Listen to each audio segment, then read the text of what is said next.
Good evening বন্ধুরা, আজকে আমি তোমাদের চিকেন মোমোর রেসিপিটা শেয়ার করব। সবার প্রথমে যেটা করতে হবে, ময়দা মেখে নিতে হবে, মেখে কিছুক্ষণের জন্য রেখে দেবে। তারপরে দেখো ছোট ছোট করে লেচি কেটে নিতে হবে। আমি কিন্তু একবারে সব লেচি কাটিনি, অল্প অল্প করে কেটেছি আর অল্প অল্প করে করেছি। লেচিগুলো ছোট ছোট করবে, যতটা পাতলা হবে ততটা মোমোটা খেতে ভালো হবে। এই দেখো আমি এখানে পাতলা পাতলা করে মোমোর জন্য লুচির মতন করে বেলে নিয়েছি, খুব পাতলা করেছি। এবার এটা রাখার আগে একটু ময়দা ছড়িয়ে রেখেছি যাতে নিচে লেগে না যায়।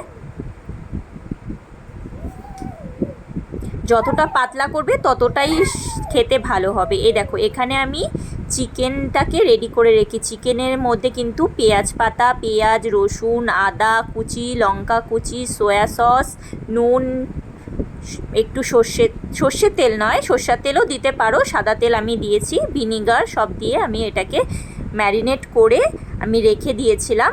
2-3 ঘন্টা তো রেখেই দেবে, তাহলে চিকেনটা একদম সফট হয়ে যায়।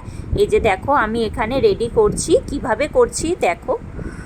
আমি অতটাও ভালো পারি না, মানে এই মোড়াটা, মানে যে মোমোর মোড়াটা খুব একটু টাফ আছে। তো এই যে দেখো, যে আমরা যে শাড়িতে যেরকম কুচি করি না, সেরকমভাবে করো। আমার কি বলো তো, এইটা একটু সোজা মনে হয়, আর এটা দেখতেও ভালো লাগে, একটু লম্বা লম্বা থাকে, দেখতেও সুন্দর হয়। চিকেনের পুরটা ভরে এরকম করে করে নেবে, আটকিয়ে নেবে, দেখবে যাতে মুখটা ফেটে না যায়। আর যদি দেখো যে মুখটা একটু ফেটে গেছে, বেরিয়ে যাচ্ছে চিকেনটা, তাহলে কি করবে, একদম চেপে চেপে দেবে। আর না হলে একটু সামান্য হাতের মধ্যে একটু জল লাগিয়ে ওটাকে চেপে দেবে, তাহলে দেখবে ওটা একদম আটকে যাবে, খুলবে না।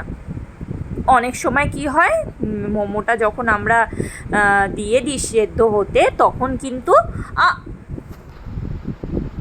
তখন না কি হয়, অনেক সময় ফেটে যায়। তাই ফাটবে না, দেখো। তোমরা যে যেরকম পারো ডিজাইন সেরকমভাবে করতে পারো। আমি এটা পারি তাই এরটা করেছি। যার যেরকম ইচ্ছা সে সেরকম করে করতে পারো।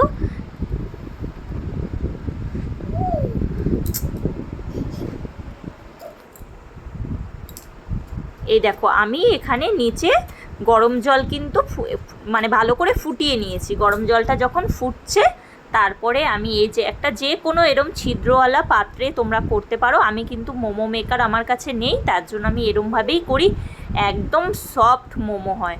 এই যে দেখো একটু তেল ব্রাশ করে নেবে এই ছিদ্র পাত্রটার মধ্যে, তার উপরে সাজিয়ে দেবে। এবার সাজিয়ে দেওয়ার পরে আমি একটা এলো করে ঢাকনা আটকে দিয়েছি, মানে এটা গামলা মতন দিয়েছি যাতে হাওয়াটা বেরোতে না পারে। এবার উপরে একটা কাপড় দিয়ে ঢাকা দিয়ে দিলাম, যাতে মানে বাষ্পটা বাইরে বেরিয়ে না যায়। আর এটা যখন খুলবে না, একটু সাবধানে খুলবে, কারণ ওই ভাপটা না অনেক সময় হাতে লেগে যায়। এই যে দেখো আমার কিন্তু রেডি হয়ে গেছে মোমোটা। আর স্যুপও আমি করে নিয়েছিলাম, চিকেন স্যুপ। তো কেমন লাগলো তোমরা অবশ্যই জানিও, আর বাড়িতে বানিও। আবার দেখা হচ্ছে নেক্সট ভিডিওতে।